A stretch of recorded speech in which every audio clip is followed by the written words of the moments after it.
میرے دوستو، یہ لا الہ الا اللہ اتنا اونچا کلمہ ہے کہ ساری دنیا کے سردار ہمارے پیغمبر حضرت محمد مصطفیٰ صلی اللہ علیہ وسلم ہیں، جن کے چہرے پر قرآن اترا۔ جو مدینے کی گلیوں سے گزرے تو ان گلیوں میں خوشبوئیں پھیل جاتی تھیں۔ جن پر اللہ کا قرآن اترتا ہے وہ عظیم الشان پیغمبر ہیں، جن کی زلفوں کا ذکر قرآن میں آیا۔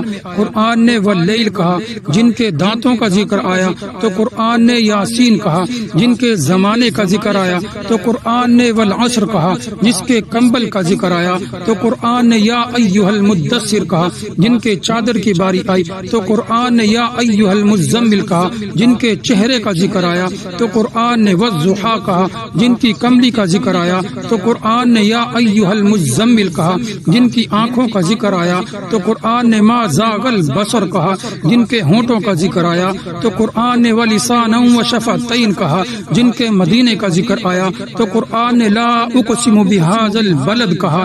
جن کی زبان کا ذکر آیا تو قرآن نے لا تحرک بہ لسانک لتعجل بہ کہا۔ جن کے سینے کا ذکر آیا تو قرآن نے الم نشرح لک صدرک کہا۔ جن کے اخلاق کا ذکر آیا تو قرآن نے انک لعلی خلق عظیم کہا۔ جن کی رحمت کا ذکر آیا تو قرآن نے وما ارسلناک الا رحمتا للعالمین کہا۔ جن کی دعوت کی باری آئی تو قرآن نے داعیا الی اللہ کہا۔ جن کے زمانے کی باری آئی تو قرآن نے والعصر کہا۔ جن کے سینے کی باری آئی تو قرآن نے الم نشرح لک صدرک کہا۔ جن کی کمر مبارکہ کی باری آئی تو قرآن نے الذی انقض ظہرک کہا۔ جن کے دانتوں کی باری آئی تو قرآن نے یاسین کہا۔ جن کے ماتھے کی باری آئی تو قرآن نے طٰہٰ کہا۔ جن کی خود کی باری آئی تو قرآن نے کہہ دیا ورفعنا لک ذکرک۔ میرے دوستو، پیغمبر صلی اللہ علیہ وسلم کی ایسی اونچی ہستی کہ جن کی ازواج و بنات کی باری آئی تو قرآن نے یا ایھا النبی قل لازواجک و بناتک کہا۔ جس کے صحابہ کرام کی مغفرت کی باری آئی تو قرآن نے لہم مغفرۃ و اجر عظیم کہا۔ جن کے صحابہ کرام کی کامیابی کی باری آئی تو قرآن نے اولئک ھم المفلحون کہا۔ جس کے صحابہ کرام کی ہدایت کی باری آئی تو قرآن نے اولئک ھم المؤمنون حقا کہا۔ جن کی ہدایت کی باری آئی تو قرآن نے اولئک ھم المہتدون کہا۔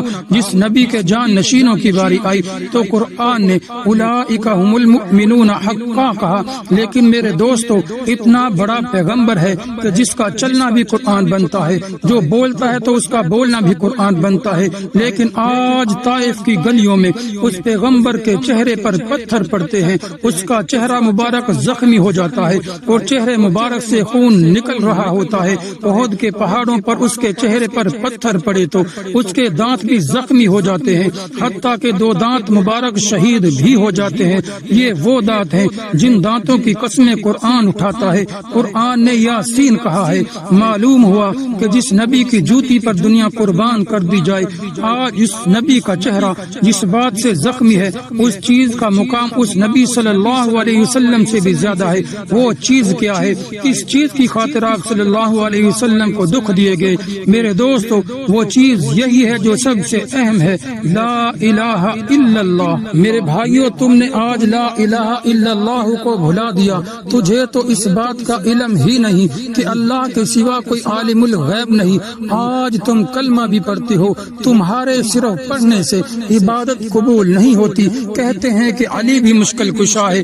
تم مجھے اس بات کا اس سوال کا جواب تو دے دو کہ جب حضرت حسین رضی اللہ تعالی عنہ پر کربلا کے میدان میں ایک مشکل آئی تو پھر حضرت علی دور کرنے کیوں نہیں آئے؟ لہٰذا جو علی قریب سے دور کرنے نہیں آیا، کیا وہ 1400 سال بعد تیری مشکلیں دور کرنے آئے گا؟ اللہ تیرے عقیدے کی اصلاح کرے۔ جو خود محتاج ہو وہ مشکل کشا کیسے ہو سکتا ہے؟ جس کو خود ضرورتیں پیش آئیں وہ حاجت روا کیسے ہو سکتا ہے؟